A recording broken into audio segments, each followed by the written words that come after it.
Good day class, ang paksang ating tatalakayin ngayon ay patungkol sa History of Philippine Flag, the Philippine Symbolism and Meaning. So at the end of this module, you will be able to identify the history of Philippine flag, familiarize what does the flag symbolizes, including its parts and colors. Sa class, ating tunghayan yung kwento patungkol sa watawat ng Pilipinas. Class, ang watawat ng Pilipinas ay unang naiwagayway sa pamamagitan ni General Emilio Aguinaldo na nagdedeklara ng ating kalayaan mula sa Espanya. So bago ang watawat ng Pilipinas, ay may mga watawat na ang mga katipunan o tinatawag nating katipunan flags na may pagkakahalintulad sa ating watawat ngayon. So, ang unang naging watawat ay itong KKK o ang Katastasang Kagalang-galangang Katipunan ng mga Anak ng Bayan.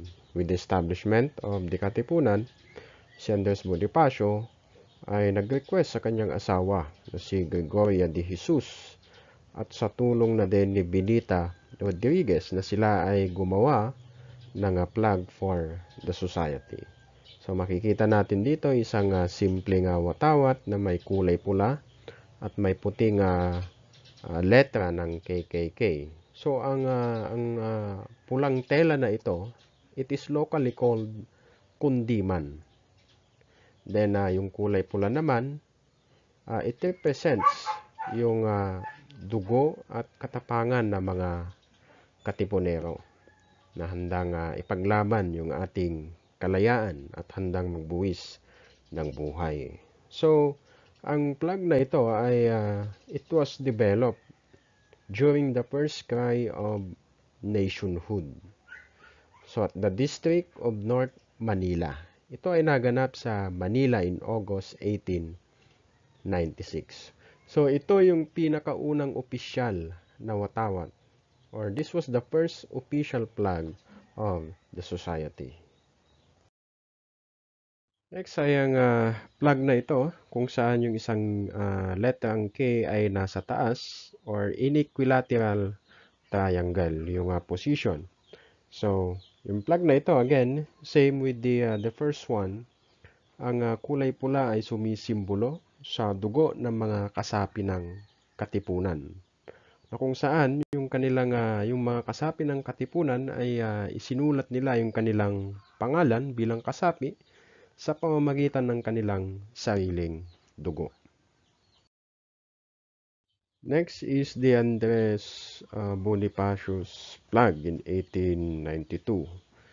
So Andres Bonifacio, of course, the father of Katipunan.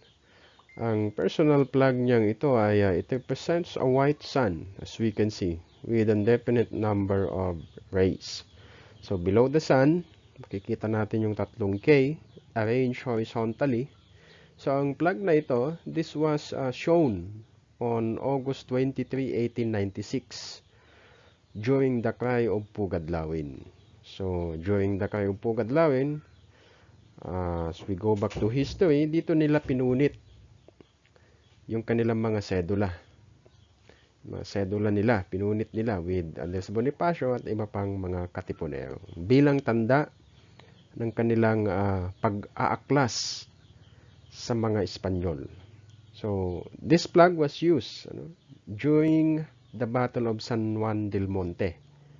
Battle of San Juan del Monte on August 30, 1896. So this battle is the major battle, the first major battle of the Philippine Revolution.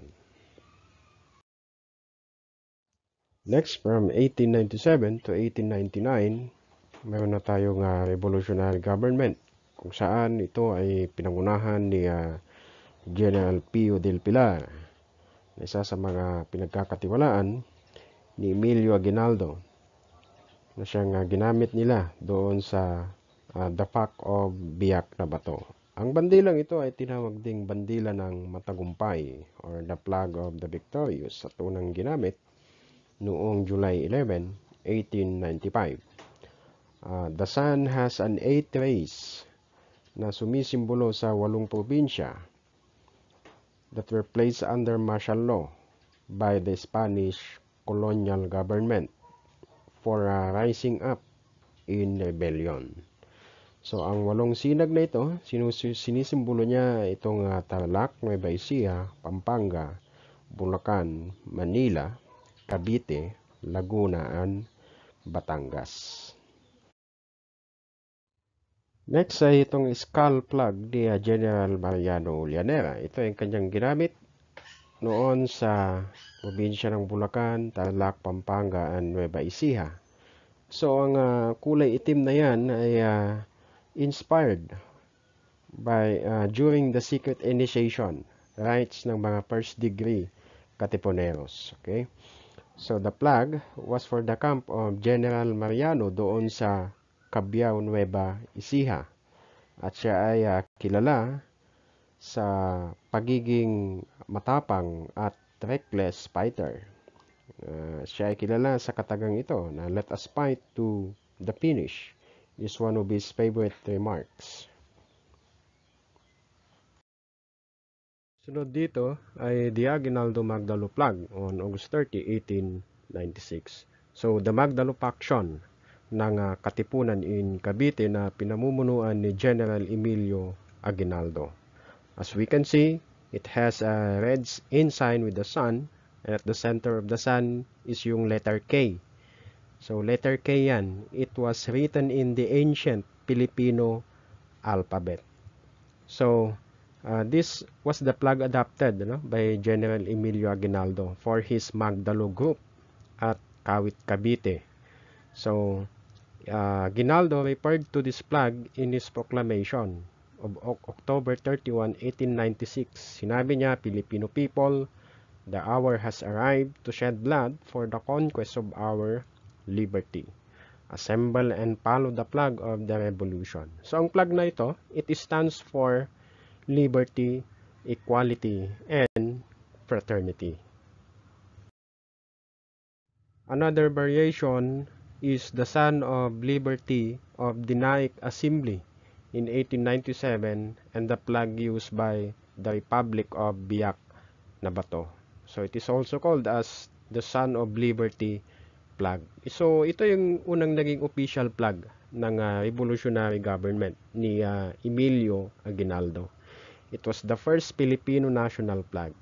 So, yung pulang flag na ito with white sun at may walong sinag, symbolizing the search for liberty or yung pagkamit natin sa ating kalayaan. So, this was adopted by the revolutionary leaders at their assembly in Naik, Cavite noong March 17, 1897. So, it was a transformed version ng Aguinaldo Magdalo flag with a mythological sun at the center.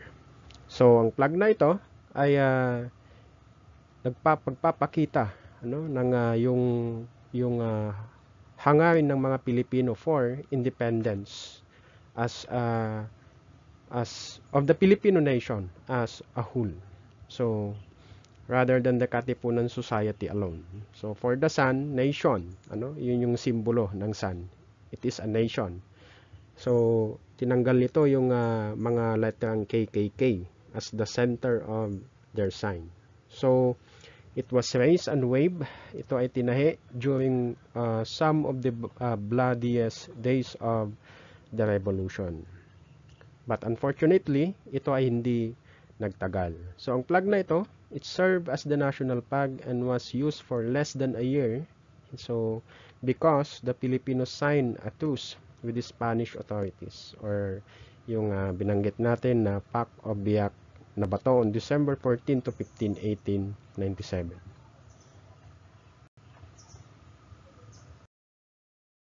Then, yung mga leader ng Katipunan during those times, they decided to fight under Aguinaldo's banner, Aguinaldo's side.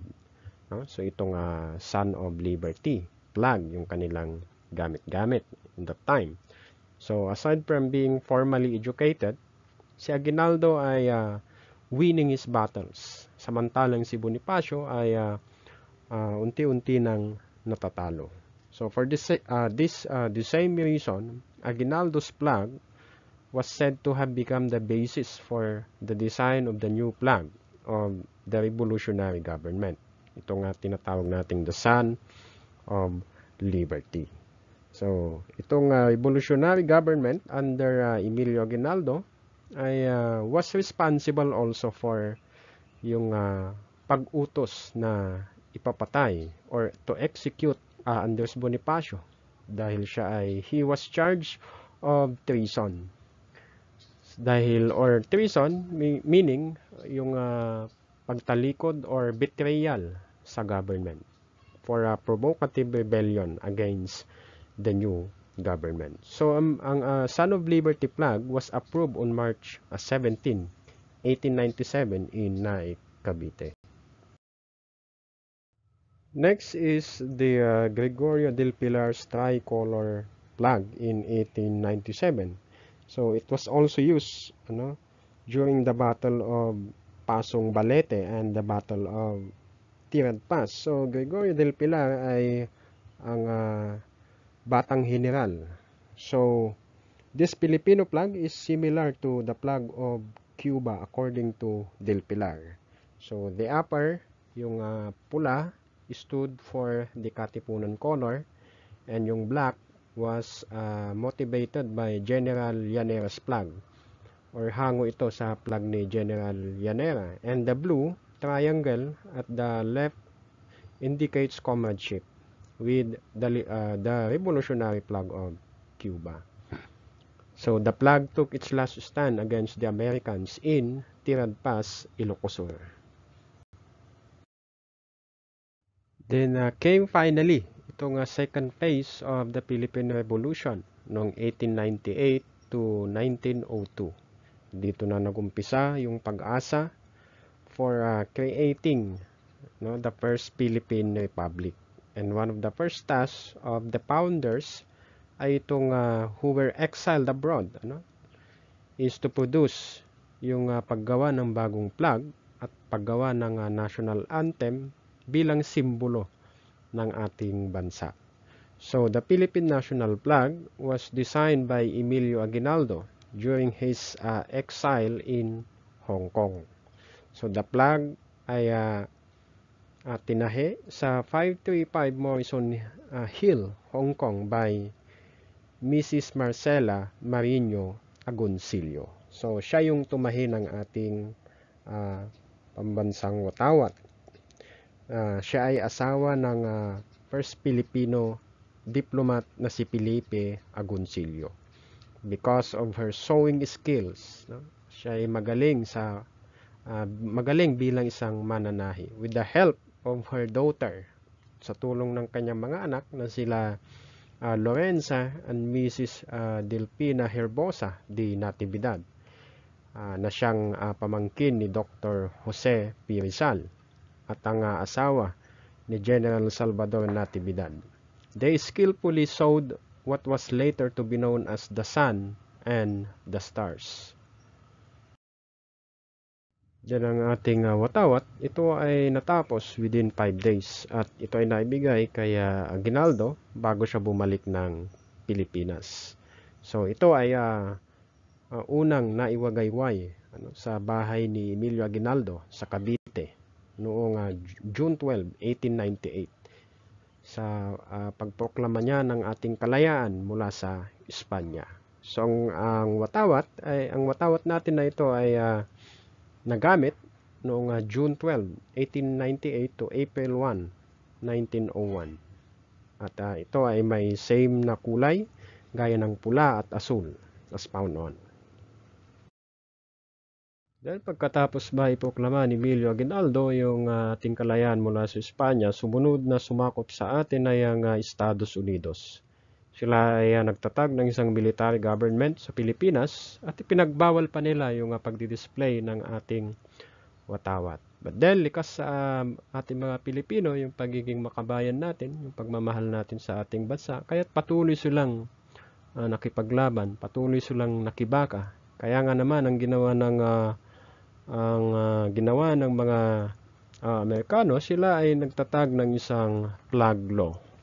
Sila ay nagtatag ng isang batas na nagbabawal, or this is an Act 1696, an act na nagbabawal sa pagdi-display ng ating flag, pagdi-display ng anumang banner, ng emblems or devices na ginagamit sa Pilipinas for the purpose of rebellion or insurrection laban sa mga Amerikano, and the display of katipunan flags. Lahat ng ito ay pinagbawal nila.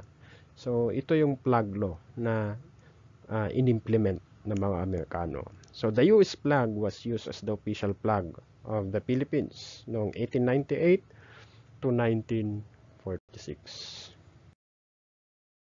And then, noong March 25, 1936, si President Manuel L. Quezon ay nag-issue din ng isang executive order number 23 against doon sa flag law na ginawa ng Estados Unidos na siyang nagbabawal for the official description and specifications of the Philippine flag. So, ang flag law na ito mula kay Manuel L. Quezon was used when the Philippines was granted independence in 1946. Nung tayo ay nakalaya na mula sa Estados Unidos noong 1946 hanggang 1981, and then again in 1986 until 1998.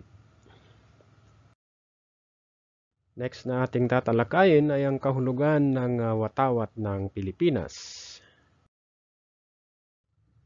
So, national flag is the representation of the nation's hope and ideals. Kung makikita natin sa ating Philippine flag, yung kanyang physical na kanyuan, yung kanyang disenyo, ito ay basically nag-uugnay sa kabayanihan ng mga tao, ng mga bayani noon na Pilipino na siyang nakipaglaban upang makamit yung ating kalayaan. So, ang watawat will forever symbolize yung tunay na essence of nationalism. Tayo bilang mga Pilipino. As we can see sa flag natin, yung eight-rayed sun na siyang sumisimbolo sa sa 8 probinsya na nag-aklas, nakipaglaban, nakibaka laban sa kolonyalismo. Then yung 3 stars on the flag sumisimbolo sa main islands, yung Luzon, Visayas, and Mindanao. So, kapag one of the most unique things about this flag is how it can be displayed. Ito ay pwedeng i-display sa 2 kaparaanan. So, kapag ang flag natin, ang nasa taas ay yung pula, ibig sabihin tayo ay nakikipagdigma. Kapag ang blue naman or ang asul nasa taas, we are at peace. So, the Philippine flag is part of our nation na ang motto natin officially is for God, for people, for nature, and for country. Ang ating national anthem or song ay pinamagatang Chosen Land in English or Lupang Hinirang. Then May 28 ay ang ating Flag Day sa bansa natin. Kada taon yan, May 28. So in line with this, the public are encouraged to display the Philippine national flag pwedeng in front of your houses and offices upang alalahanin yung ating first official unfurling, yung pagwawagayway of the tricolored suns and stars flag after a battle of Alapan in Imus, Cavite, kung saan mga Pilipino revolutionaries ay tinalo yung mga Spanish soldiers. So, the observance of the Flag Day is a prelude to the celebration of the country's Independence Day kada June 12. So, class, today's Philippine flag was first displayed noong may digmaan in May 28, 1898. Yan yung date ng ating Philippine Flag Day. Then in June 12, 1898, it was unveiled or ito ay naiwagayway sa Aguinaldo's Mansion in Kawit, Cavite in proclamation of the Philippine independence. Then from May 28 to June 12 of each year, the display of the Philippine flag is symbolic no? Doon sa naging struggle and sakripisyo ng mga bayaning Pilipino na pinili nilang makipaglaban para sa ating kalayaan. So again, dito nagtatapos yung ating talakayan sa watawat ng Pilipinas. I hope may natutunan kayo. Again, I just want to emphasize, dapat magbigay galang tayo sa ating watawat. Every time na ito ay itinataas, every time na napapakinggan natin yung ating pambansang awit, tayo ay magbigay pugay sa ating watawat. Dahil ito ay sumisimbolo sa ating kalayaan at sa sakripisyo ng mga bayaning Pilipino upang makamit lamang yung ating kalayaan mula sa kolonyalismo.